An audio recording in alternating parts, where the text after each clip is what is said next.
Assalamu alaikum mekendештерим. Biz азыр мына Mercedes-Benz'in muzeyindебиз. Бул музейди караңыздар. Алгачкы машиналар кандай болгон, муналар. Анан кандай дизайндарга өзгөргөн. Иши кылып, мен бул музейден бирдекени үйрөндүм.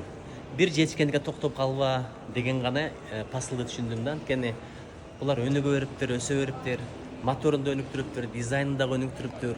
Бир эле моторду кайыкка да салып көрүптүр, паровозго да салып көрүптүр. 2 дөңгөлөктү, 3 дөңгөлөктү, 4 дөңгөлөктү кылыптыр. Спорт машиналарын куруптур, автобустарды, ошондой эле жана жүк ташып турган тракторду куруптур. Айтор, караңыздар, изденүүнүн аркасында Mercedes өзүнчө бир Германиянын индустриалдык жактан өсүп өнүгүүсүнүн символикасына айланган. Ошону абдан сонун ишe кылдырып экспонаттарды коюп коюптур. Ким эгерде Германиянын Штутгарт шаарына келсе, сөзсүз бул музейге келиңиздер. Биз азыр эми үстүнөн баштап тарткан жокпуз. Аябай сонун экспонаттар бар экен. Керемет. Керемет. Кыргызстанда дагы ушундай сыймыктана турган өзүбүздүн технологиялык жетишкендиктерибиз болсун ылайым. Өзүбүздүн факторлор көп болсун. Аракет кылалы.